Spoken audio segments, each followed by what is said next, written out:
Well, a very, very warm welcome to you guys. Hi, my name is Cassim, and welcome to another episode of the live goal setting workshop. Want to firstly start off with a few preliminary things and want to say number one, thank you very much for joining me this evening. Thank you very, very, very much for taking the time to participate in the workshop. And I hope that something that I share with you in the workshop today can be of some value to you. And I hope that in some way it can help you to become a higher, fuller expression of who you're capable of becoming. I hope that this workshop can help you to step into your greatness. I hope that it can help you realize some of the dreams, some of the goals, some of the ambitions that you may have in your own life, or maybe some things that are problems in the world that you felt need solving, but I've never really had the confidence, that I've never really had the plan, that I've never really had the resources at your disposal to dare dream or dare consider that you could be the person who could solve those very problems. So truly, thank you very much for joining me. Whatever it is that you're doing, I'm excited over the next hour to share with you some ideas, share with you some tactics, share with you some strategies and philosophies that hopefully should steer you in the right direction. I want to firstly start off by asking you to get a piece of paper and get yourself a pen. So I don't know if you've ever done this workshop before. I don't know if you've ever joined me, but one of the things that I share with people is that there is a difference between a workshop and there's a difference between a seminar. A seminar, you basically sit there passively and you listen to somebody share ideas with you. A workshop is slightly a bit different. Indeed, you do sit there and listen to somebody, but the key difference in a workshop is that you participate, is that you get involved, is that you are active instead of reactive.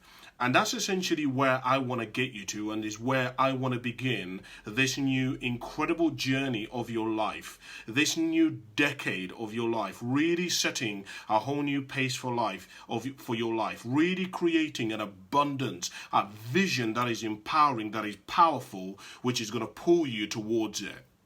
And it really starts with you taking charge of your life. It really starts with listening to me today and saying, do you know what?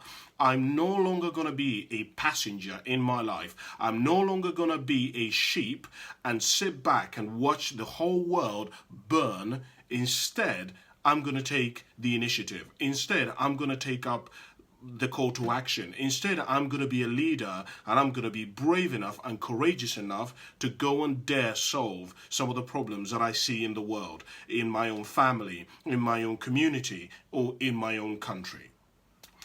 The second thing that I would ask you to do is, if you like what I share with you today, like and subscribe to my channel Cassimotive on YouTube.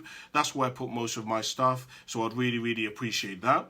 But apart from that, what I want to do is I want to share a couple of things with you today that I've been thinking about as I've been preparing for today's workshop that I thought might be interesting to share with you. The first thing that I wanted to share with you is the title that you've seen me name today, which is The Day We Realize That No One Really Cares is a Freeing Day. Well, it is a freeing day, but it's also a curse day. Because the day that you realize that you basically don't really matter, that no one really cares about what you do. They may be curious, they may be responsive, and they may talk about it, but in all honesty, no one really cares. The day that you realize that no one really greatly is going to take care of your family, the day that you realize that nobody is going to solve some of the economical problems that we have around the world, the social housing problems, the amount of individuals who are going to prison, the amount of paedophilias in the world, the amount of rapists in the world, the amount of killers in the world, the amount of robbers in the world. The day that you realize that nobody is going to stop the blood diamond exploitation, the day that you realize that nobody in the world is going to stop the abuse of animals, that day is both a freeing day, but it's also a curseful day. Because number one is kind of a paradox. You realize, how can we live in a world where so many people don't care? How can we live in a world where nobody is doing anything about this? You may be living in a community where there's clearly a big housing problem, right? Within your community, there's loads of land, but yet they're not building enough houses, and a lot of people are struggling to be able to own their own home. And it's a problem, and you see it, and you yourself are struggling with this very problem. And you're looking around at the world and saying, how can nobody in a position of power, within the local council, in government, somebody who's wealthy, somebody who's got an organization, how is it that nobody is doing anything about this? This is ridiculous. How can so few people care? The other thing that happens in that moment is you also realize, I'm the only one who could do something about this. I don't have the money, I don't have the resources, I don't have the power, I don't have the influence, I don't have the connections.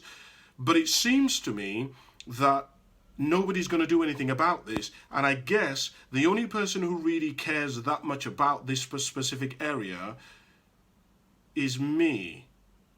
Shit.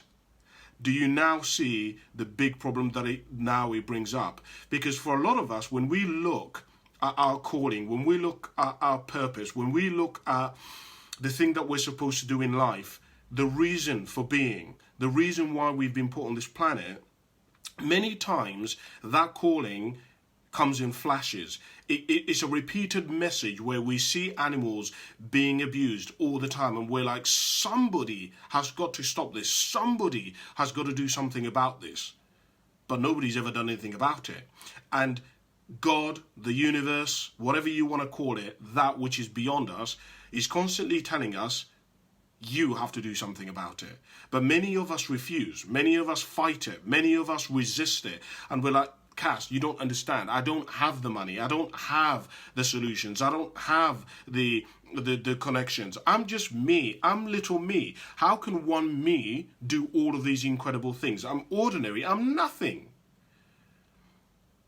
What I'm going to suggest to you think about is that if you consistently keep seeing a problem in the world, if you consistently keep experiencing an issue in your own life, for example, you're struggling with your weight. For decades, you've struggled with your weight. Everybody in your family has struggled with their weight. Everywhere you go, you see people who are struggling with their weight. Do you know why that is? It's because you were meant to do something to solve that very problem. It may not mean that you become wealthy and rich and ultra successful, but it means that that was destined for you to go after it. It was destined for you to be the person who takes the courage, who digs down deep inside of them and dares to dream and dares to envision a future which is better than what we've got today. So that's the first thing that I want to encourage you to think about. The second thing that I would encourage you to think about is I wanted to briefly talk about some of the reasons why people don't set goals. Why it is that so many people never actually decide what it is that they want. Because I think if you've been a student of life and you've been a student of success and you've studied success, or you've studied successful people, you've studied people who've achieved greatness in their life, depending on how you define greatness or depending on how you define success, one of the things that will become very evident to you is that these individuals all knew what they wanted. That's part of the reason why I started this workshop. I started it because I realized until you know what it is that you want, everything else is irrelevant. The way how to get there, who you're going to need, the resources you're going to need, all of them are irrelevant until you've decided on the destination which you would like to get to. And so many of you, if you've been a student of life or success, of greatness, you will realize that one of the keys to success, one of the pillar principles of success is deciding what it is that you want. And the reality is, a lot of people don't know what it is that they want. They never decided, they've never chosen. So let's look at some of the reasons why that is.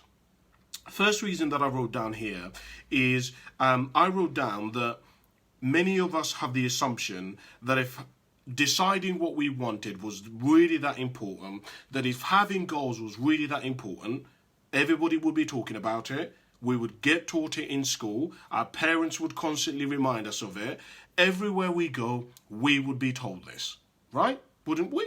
I mean, if something was really that important, for example, do not drink and drive. Do not drink and drive is virtually everywhere, right? You go everywhere, everybody knows it is common knowledge.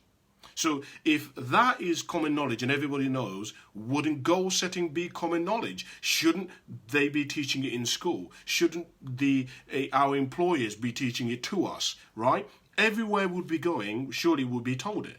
And that's an assumption that many of us make. Now, without me going into the deeper details of this and the sort of the Industrial Revolution, the reality is people can only take you and teach you that which they've already achieved themselves. Your parents cannot teach you something which they don't know. You may desire to become a millionaire. Your parents cannot teach you how to become a millionaire unless they know somebody who's been a millionaire, unless they've studied millionaires, or they've already become millionaires themselves. They will look at you and say, why in the world would you even want to become a millionaire? We don't do that in this family. Right? They will talk to you and tell you about all the problems that are going to come with the pursuit of trying to become a millionaire. The second thing that I wanted to share with you, which I wrote here, is structure. Many of us don't set goals because when we think about setting goals, we think about living a structured life. Deciding what we want for a lot of us brings up and conjures up the image that we're not going to have the freedom to pursue that which we want. We're not going to have the freedom to be able to be spontaneous, to have variety in our lives. And so for a lot of us, we tend to decide that we're going to, Cassim, I like to be spontaneous. Cassim, I don't like to live by decide what I want. I kind of just like to go with the flow.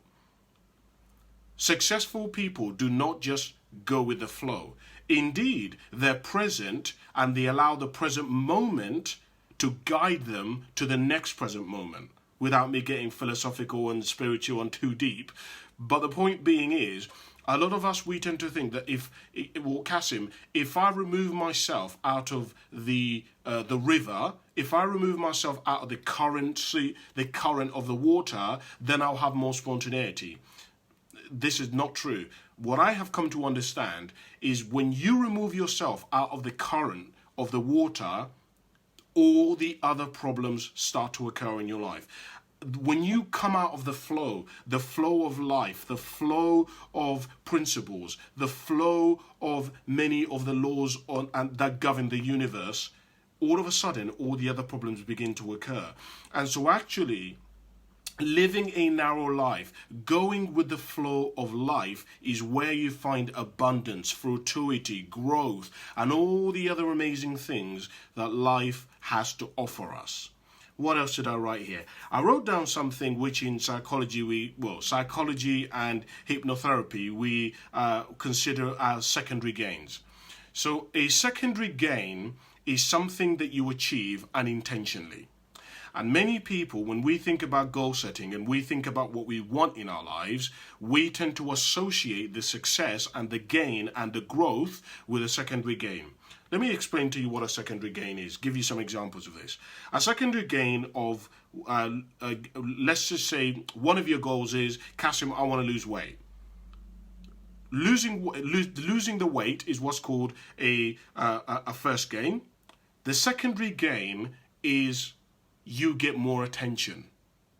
Because when you were bigger and you were less confident, you wouldn't even consider somebody else. People wouldn't look at you. People wouldn't even consider you. You didn't have confidence, right?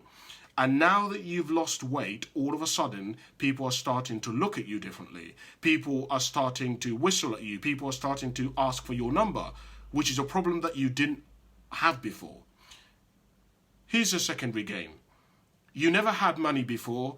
You were on the dole before. You now have money. Here's a problem. Now people want you to start paying for stuff. Before, when you had no money, your parents paid for all the meals whenever you went out. Now that you have money, your parents expect you to pay for some meals. They expect you to pay for your proportion of the meal when you go out.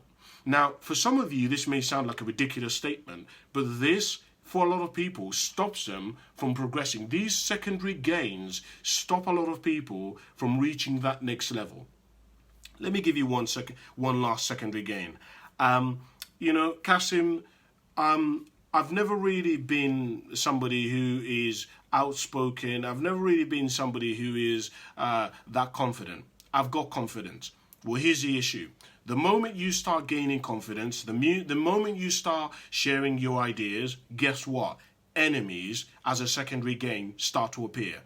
Because the moment that you actually start speaking your mind, the moment you start sharing your ideas, what you believe, what you stand for, you now start conflicting with other people. You see, when you were living as a ghost, when you were coasting through life and nobody really knew about you, and you never really caused any arguments, and you never really stood up for yourself, and you kind of were a chameleon and kind of hustled your way through everything, you didn't cause any conflict. But now that you've started to have conviction, now that you will not allow people to tell you that you're ugly, that you will not allow people to abuse you and manipulate you, you now are causing conflict because your intentions collide with other people's intentions. What you want and what you want to gain is now directly conflicting with what other people want. And this secondary gain of conflict, of people not liking what you want, of people not kind of liking the path that you're choosing, all of a sudden causes a lot of conflict in your life. Let me put it like this for you, because I like to share this with people.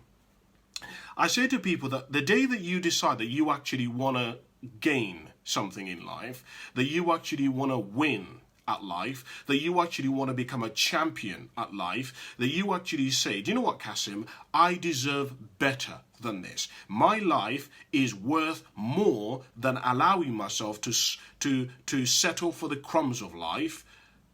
I want more. I want to soar. I want to climb. I want to win. I want all that life has to offer, not at the expense of other people, but in service of other people.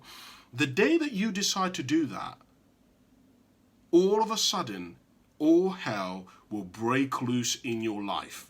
I promise you that all of the problems will come from deciding what it is that you want. And so many of us, in the pursuit for not wanting all of those problems, decide to settle for the crumbs of life and never want to actually achieve anything in our lives. And I challenge you, as we go through today's workshop, to dare to dream. Be courageous enough to actually want something out of your life, to desire to create something, to build something, to defend something, to stand for something. Something for you to think about. Okay, by now you must have got yourself a piece of paper, you must have got yourself a pen, you must be ready for the workshop. So let's go through the workshop. Let's go through all the various different exercises, and I hope that these different exercises can add some value to your life. So let's just begin off with the first exercise, which is that I just want you to decide what it is that you want. And when I talk about deciding what it is that you want, I just want you to write down anything that you want over the next decade. That can be as stupid as, Cassim, I want to save £1,000. Cassim, I want to go to Spain. I've never been to Spain. Cassim, I've never even had a passport. I just want to have a passport. Well, Cass, one of my dreams, and I know this sounds really silly, and I know it may be ridiculous, is I want to get to the point where I have a pair of running shoes. Or I get to the point, Cassim. Let me give you a perfect example of this. I said I wanted to get to the point. One of my goals many years ago was that I wrote down that I wanted to get to a point where when I went to a restaurant, when I left home and I was like, we're going to go out for a meal, I'm going to go out for a meal today, that I would not decide which restaurant I went to based on the prices that the product, that the items, that the food was being priced at. And instead, I went to the restaurant that I actually wanted to get to. Because this may sound ridiculous to some of you, but for most of my life, the way that I lived my life was that I decided which restaurant I was going to go to based on the prices of the food that they were serving, not based on the food that I wanted to eat. I remember there was a point in my life where I remember that the holiday that I chose was not dependent on where I wanted to go around the world, but it was dependent on the budget that I had. And I said, Cassim, I want to get to a point where when I decide, right, okay, I want to go on holiday next year, that I am so open. I can go anywhere. I can do anything. I can travel to any country.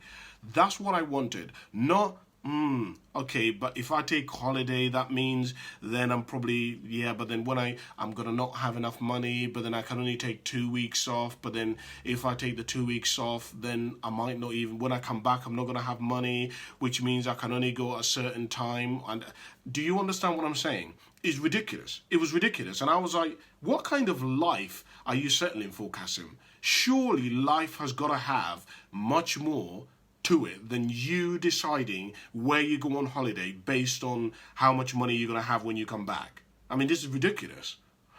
And maybe that might be something that you desire. I remember one of my goals was to take my mum to New York.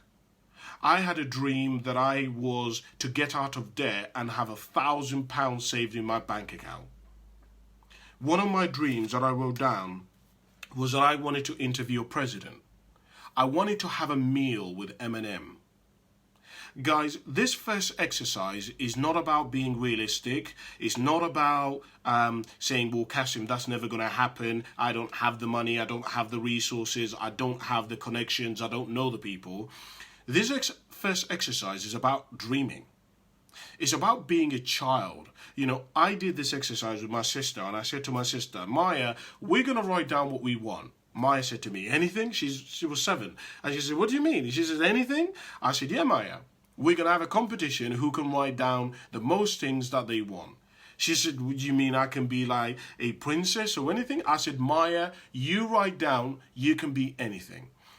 And it's funny because whenever I do this very exercise with adults, they look at me as if I'm a nutcase. They're like, well, what do you mean? Well, of course I'm not going to be able to do that. Well, what do you mean me fly first class? I mean, first class people are already stupid anyway. It's too expensive. You know, what's the difference? We're going on holidays to the same place.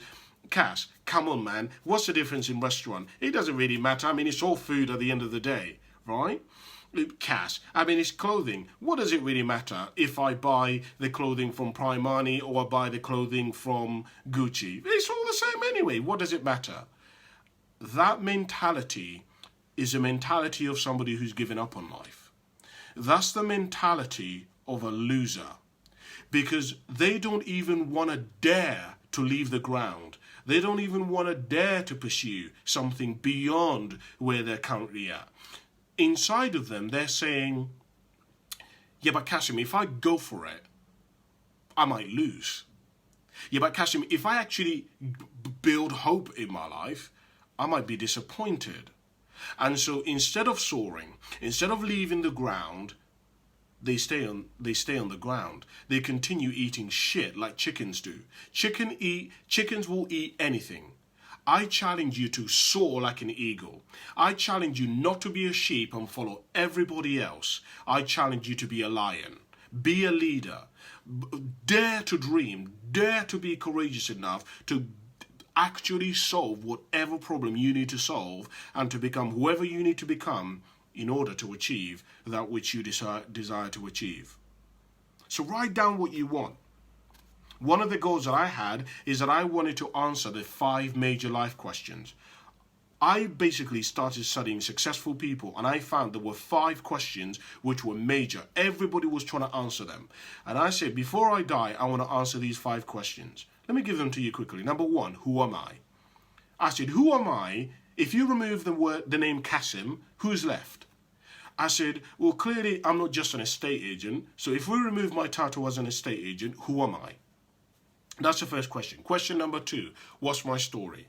Look, I know I was born in Uganda. I know that my mum had me at 15. I know that my mum was going to have an abortion with me, which is why my name is Cassim, because Cassim means the difference between what's right and what's wrong. And my mum was persuaded by my grandmother not to have an abortion.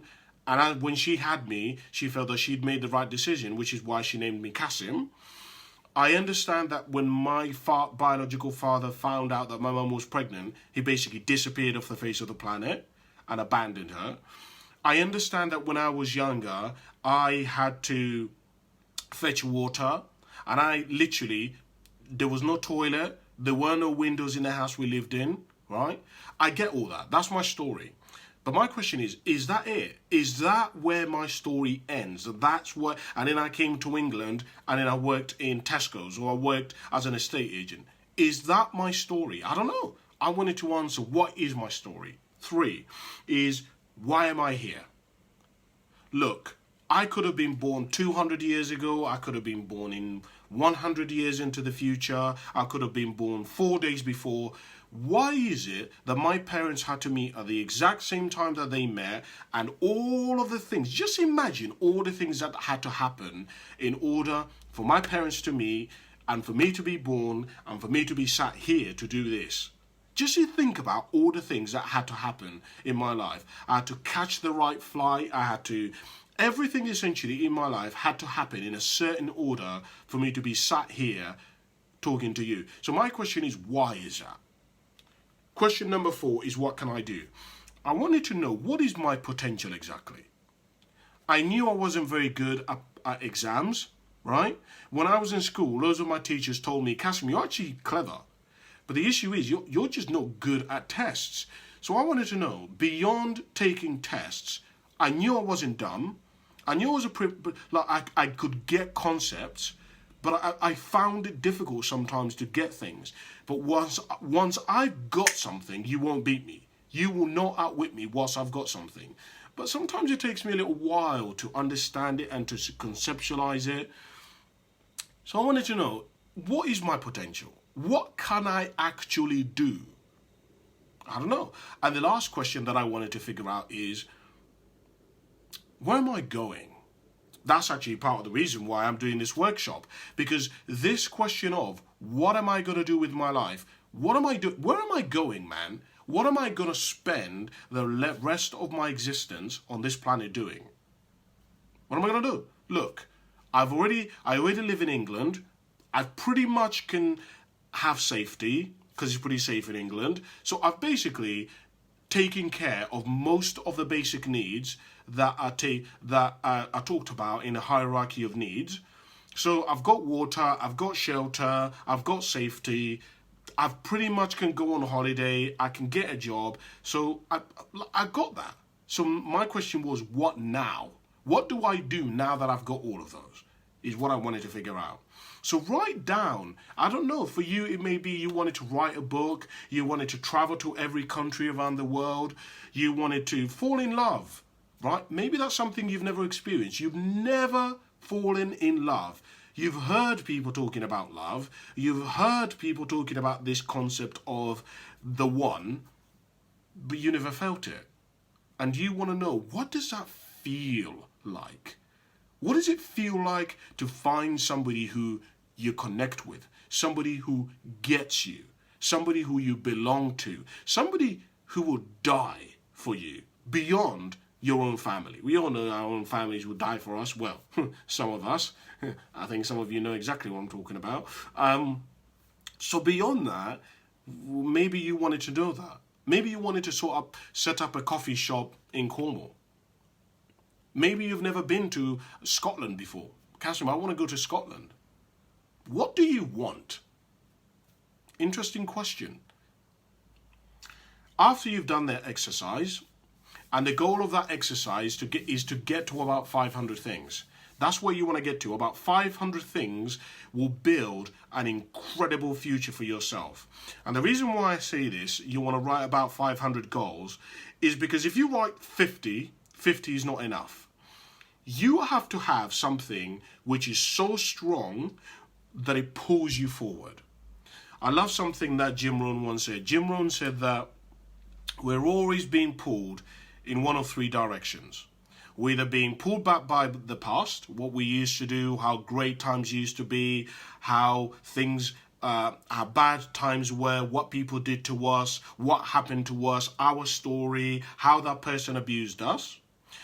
Or we're either being pulled side by side by our relatives, by expectation, by our boss, by the day-to-day life, by the government, by the news, by social media. or we're being pulled by the future, our dreams, our visions, our love, our contribution, our mission. My question to you is, what are you being driven by?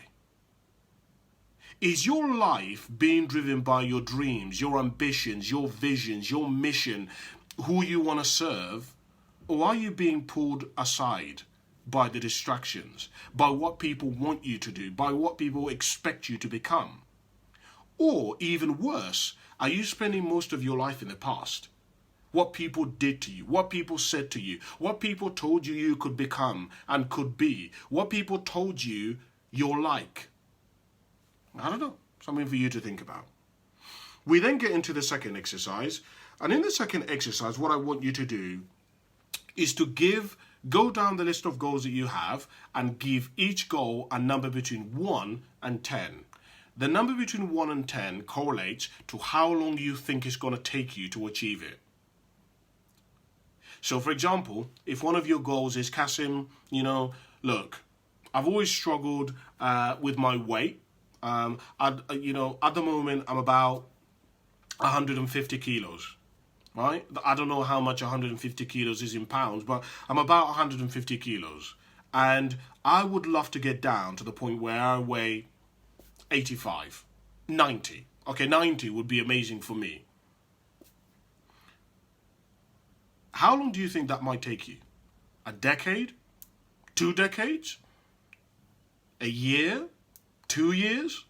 Roughly. This isn't about being specific. This is about being rough. Okay? We're just trying to gain a rough idea. How long do you think it's going to take you to achieve that goal? So if you think it's going to take you about 5 years, give it 5 years. If you think it's going to take you about 3 months, bang that into a year. And the whole point of this exercise is that this exercise is designed to help you identify on the list of goals that you've written down, how far ahead in the future you've been thinking. Because in order to begin to get the mindset of a winner, winners think long term. Winners think about building stuff. Winners think about creating stuff. Winners think about progress. When you look at somebody like an Olympian, because I've studied so many Olympians now, Olympians understand that in order to start as zero, somebody you've never had a single member of your family ever win an Olympic medal, even go to like regionals or anything, to go from nothing to becoming an Olympian gold medalist, to go from that, there is no way you're going to do it in 2 years. There's no way you're going to do it in 5 years. So instead of them saying, well, it's never going to happen for me, it's ridiculous, I'm not that great swimmer, I don't know anybody in my family who's a swimmer, I don't have the coaches, I don't have the resources. Instead of them saying that, here's what they say. Do you know what? If I looked at this over a 15-year period, I could get the coach. Yeah. I could save the money to be able to get the right gear.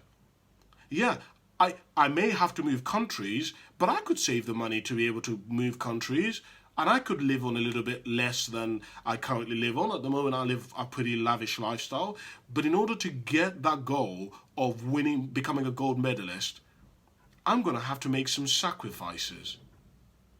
My God, I'm giving you guys too much.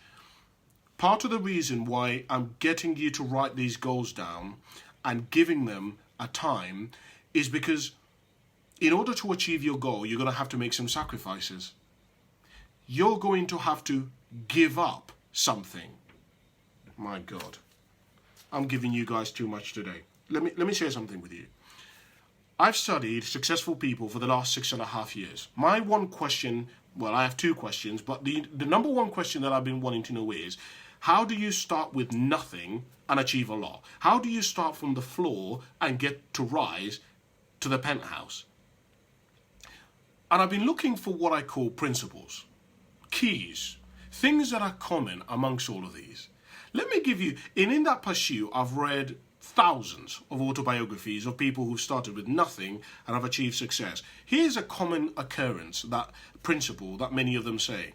Oh, I couldn't see my friends. I wanted to become a gold Olympian and I gave up partying for 10 years. I wanted to lose weight, and you know what? I gave up some of my favorite food. I wanted to win the London Marathon, and I gave up. And I had to wake up at 5 o'clock and 4 o'clock in the morning to train for over 6 years. Could it be that part of the reason why you're not winning at life is because you're not prepared to give up anything? You don't want to think long term. You don't want to. No, Cassim, I'm okay with my life. Everything's all right. It's not that bad. At least I'm not starving like people in Africa. At least I'm not, at least I'm not as poor as some of the people who I've seen. At least I'm not on the dole. Winners do not compare themselves against people who are worse than them. Winners compare themselves with people who are doing better than them. Because if you compare yourself with people who are doing worse than you, you alleviate yourself. You see, you can then say, yeah, but I'm not doing that bad. Then you don't have to try. But if you compare yourself against people who are doing better than you, it doesn't mean that they're better than you, but it means their performance, their results are better than yours. Then it asks you to raise your standard, to raise your expectations. It gives you something to rise to grow to become to. I wonder whether you're growing towards anything in your life. I don't know. Something for you to think about. One of the things that I love the Chinese say that the best time to plant a tree was 20 years ago. The next best time is today. Some of you who are listening to me, you didn't do very good in school. You're dyslexic, you're not very good at tests. And the reality is, you may be 30 years of age, 35 years of age, 40 years of age. And you think, well, Cassim, I've missed my boat. I've missed my opportunity. I've missed my window. Here's the piece of advice that I would give to you. It's never too late. You can do this. You can always catch up, right? Let me give you a perfect example of what I mean by this. So one of the things that I do is I do Deliveroo. Next year, I'm due to go to Hawaii for my 30th birthday. And I have been doing Deliveroo because I've been wanting to not really use my money to pay for a holiday to Hawaii. I'd rather, in the evenings, I rarely do anything anyway. So I just thought I'd do that, save some money. And last week, I didn't have the bike, right, to save up the money. And so in order to go and get a good bike, I had to invest £150 of my own money into buying a better bike so that I could quickly get around, because I had a bit of a shitty bike. And I thought to myself, yeah, but if I go and buy this bike, I'm going to be so far behind. So by the time I get another 150 quid, I'm going to be already 300, so far behind. But within a week, I managed to make 150 quid and more. Now, listen, that didn't mean that there are people who haven't made more money than me who are already doing Deliveroo. But what it means is that I'm better forward. I have now not only the 150 quid, but considerably way more than that ahead. Do you understand what I'm saying to you? So it doesn't matter whether you're behind or not. If you take the steps, if you start today, I'm telling you, you're going to be shocked at where you're going to be in a decade. Here's one of the statements that I wrote down. People overestimate what they can do in a year and underestimate what they can do in a decade. My God, this is too good. Let me say that again. People overestimate what they can do in a year, but they underestimate what they can do in a decade. Many of you are underestimating. You're thinking about your goals and you're saying, well, Cassim, yeah, but I'm never going to do that in a year. Of course, I'm never going to be confident. I'm never going to lose weight. I'm never going to be a millionaire within the next 5 years. But you could be if you gave yourself 40, if you gave yourself 20, if you gave yourself 15. Here's the way that I think about it and how winners think about this. I would rather win in 15 years than not try and never win at all. I wonder whether that's your mentality. I wonder whether you've already got that winner's mentality. I don't know. Something for you to think about. The third part of the exercise that we then want to do is we then want to prioritize your goals. By now, it's pretty evident that you've probably noticed if you've done the exercise correctly, you will have about 500 things on your list.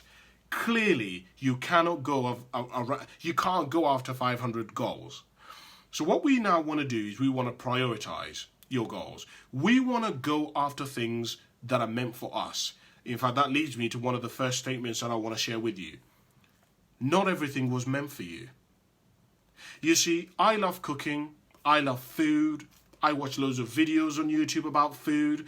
Any opportunity there is for me to eat food, I'm grabbing it. I'm going to grab it. If you give me free food, guarantee you I'll eat it no matter how shit it is. Right? I'm one of them people. Many people have said, Cassim, you should be a chef, you should be in cooking. Here's what I've come to realize. As much as I love food, as much as I have a passion for it, it wasn't meant for me. I was not meant to be a chef. It wasn't my destiny. I love it, right? It's a passion of mine. I love cooking. I love eating food, but it wasn't meant for me. Some of you who are listening to me, you have had a goal that you want to get married.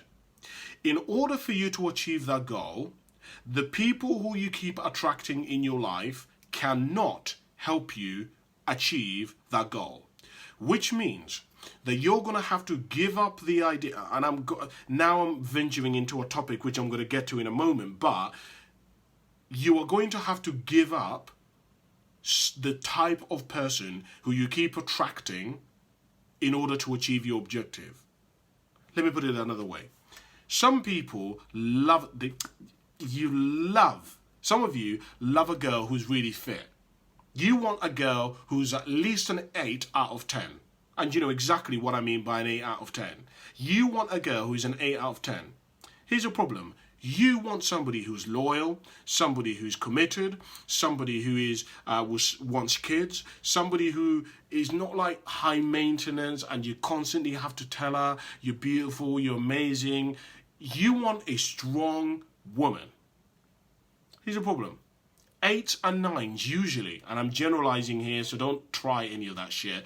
8s and 9s genuinely usually do not have those qualities. There are unicorns who have those qualities and are 8s and 9s, but genuinely speaking, 8s and 9s don't. Here's what I'm saying. In order for you to get what you want, which is a woman of that caliber, you may have to lower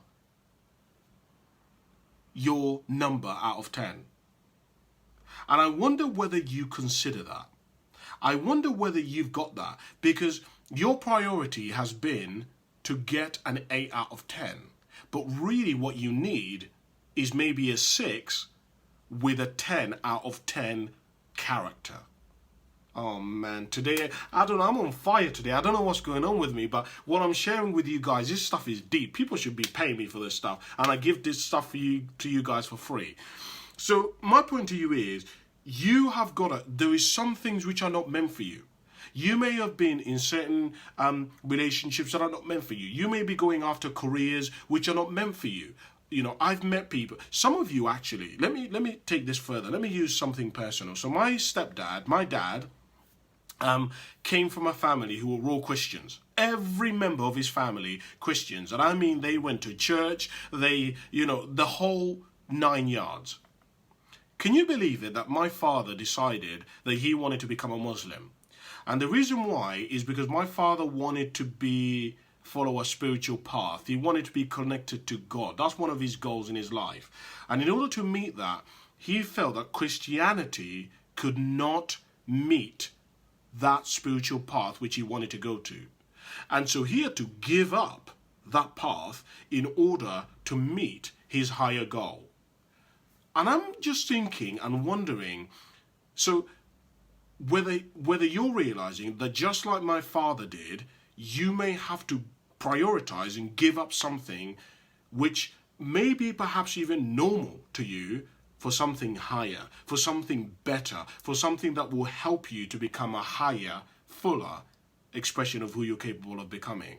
I wonder whether you realize that or not. Here's a statement that I wrote down. Don't major in minor things. Here's another statement. You can have everything, just not all at once. After you've done that, we then want to get into the next exercise. And the next exercise is, a lot of it is connected to what I've just been talking about, but it's about who you're going to need to become in order for you to reach what you want. Success has a price. Getting what you want is not free.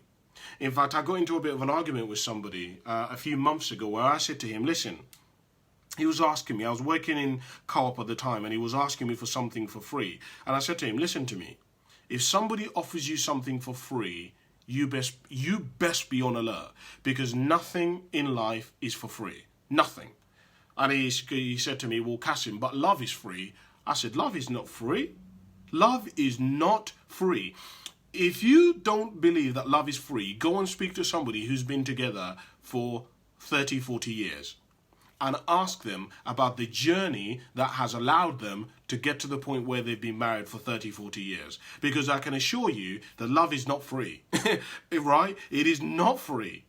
If you truly believe that love is free, go and speak to somebody who has somebody's parents and ask them ask the parents what their expectations is of their child. And you will find that as much as those parents love their child, if their child chooses a certain path which they don't really agree with, as much as they love their child, there are conditions attached to the love.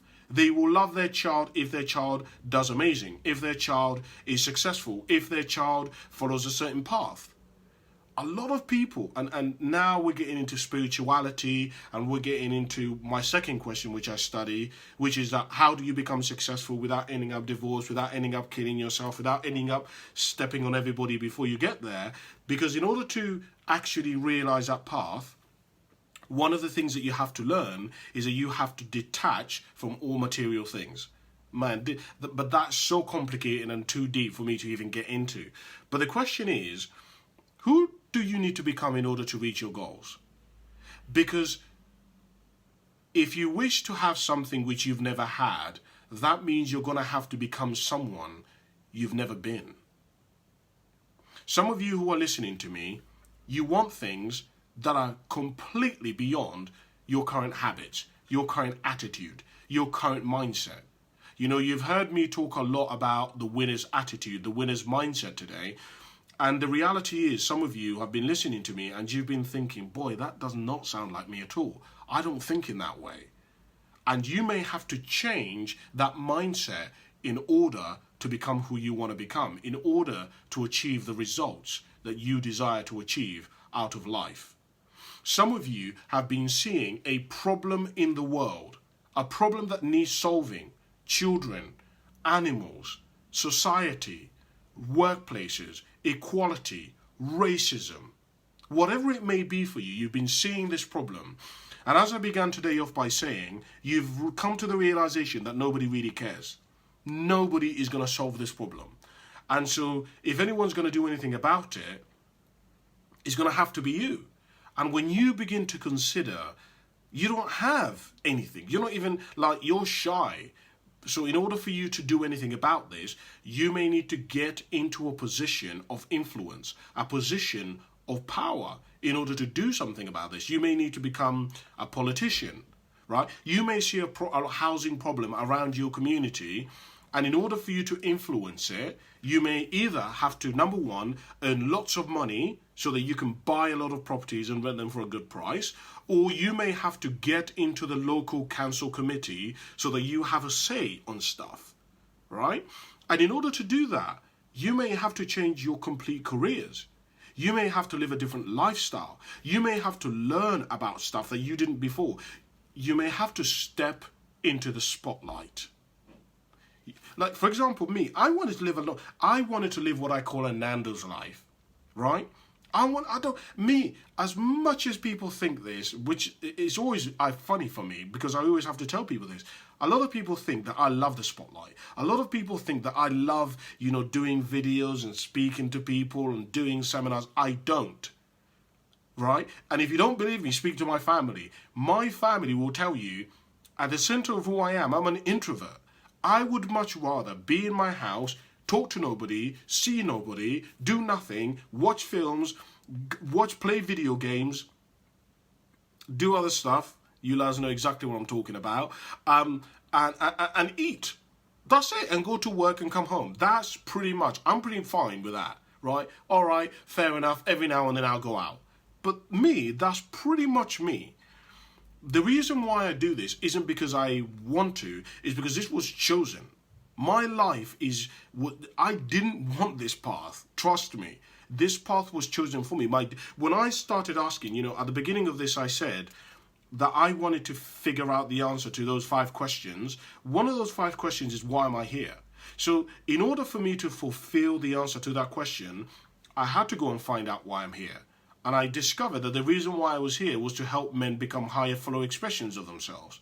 And I was like, how the hell am I going to do that? Oh, I have to share ideas with them that can free them from the cages of conditioning, from the cages of low self-esteem, from the cages of they can't change, they can't develop, they can't manifest what they want in their life. Shit, that means I'm going to have to speak and do videos and stuff like that. But I don't want that. Do you now see?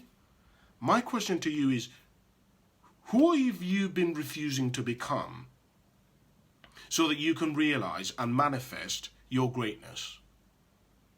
I don't know. Something for you to think about. We then go to what I consider perhaps the most important aspect of this whole workshop, which is your why. Why do you want it? I mean, we've gone through this entire exercise, but why?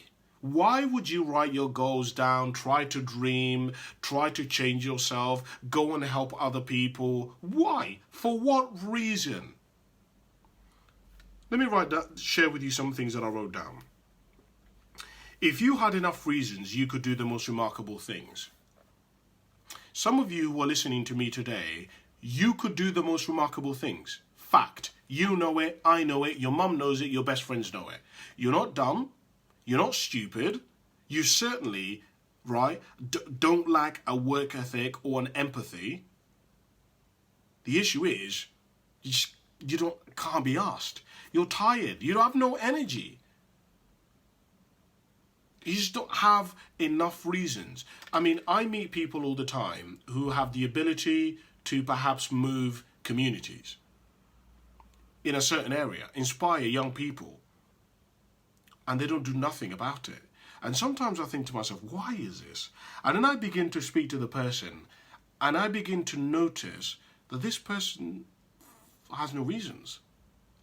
And, one of the core principles of life that I've had to learn for myself is that you cannot change people, only people can change themselves. I actually cannot change you at all with this workshop. I can suggest some ideas, which you might be able to just say, well, actually, that sounds pretty legit. I kind of agree with that. I don't agree with that. That sounds pretty good. I can share that with you. But ultimately, whether you do anything about it is your choice. I can't be there to watch you every single day. I can tell you that one of the principles of success, of winning, is goal setting. But unless you want to do something about it, the conversation is over. You're not going to do anything about it. Right? You're not gonna try to seek higher. You're not gonna try to go after more. You just aren't, because you don't have enough reasons.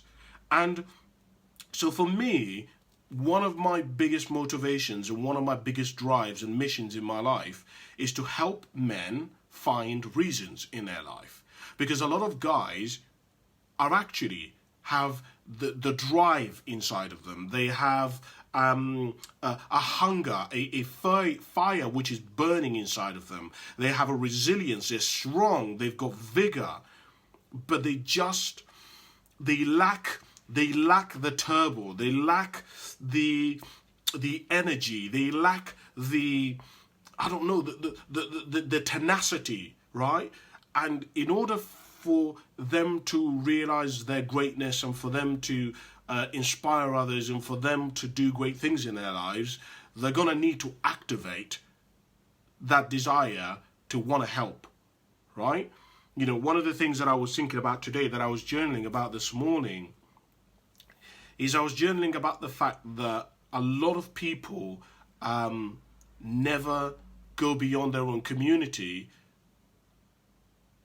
because they believe and have the philosophy that it's every man for himself. A lot of people believe, why should I help other people? That's not my job, right? My job is to look after my own family, not other people. And one of my missions in life is to help men realize that that is not the philosophy which we should be occupying as men. One of the highest levels of manhood is to realize that your life has to go beyond your own family. That your life, you're part of a community, that you're part of a race, a human race. That just because your family individually isn't being affected by racism, by poverty, by sickness, it doesn't mean that you don't step outside and look to those who are suffering, those who are in poverty, those who are lacking enthusiasm, self-belief, those who are lacking in knowledge. Even though they may have a different race to you, different traditions, different religions, different faith, they may eat different food from you, your role as a man to reach the highest levels of manhood is to get to the point where you look to serve not only your family, but within your community. That's what I believe. You may disagree with me. I want to share with you one last statement on this particular exercise. The statement that I want to share with you changed the course of my life. It is this: human beings will do more for other people than we will ever do for ourselves. I'll leave it there. That then takes us to the last part of the exercise, and the last part of the exercise is the research. Nothing works unless you work it. I can share all of these ideas with you. I've made all these notes. Yesterday I spent all day preparing for today. This morning I spent it preparing for today. Before I did this video, I spent it preparing for you today to really serve you and share with you ideas that will help you. Even if they work, now there is no guarantee they'll work, but I believe that they will work, and I found from my research and from applying them in my life that all of these strategies and tactics and philosophies work, but they won't work unless you work them. They won't activate in your life until you allow them to activate in your life. And so what I would suggest to you that you do is that you do something different today. That you take any one of these goals that you've got, that you've written down, and do something about them today. It doesn't matter what you do. It's about taking the next best step. It's about doing the best that you can do. I made a big mistake up to until about, I would say, 4 years ago. Up until 4 years ago, I made a major mistake. And the major mistake that I made was that my philosophy was, I will do great when I am great. I will do more when I have more. I will work hard when I get given the position. My philosophy has now changed. My philosophy is that whatever it is that I have, I will do great with it.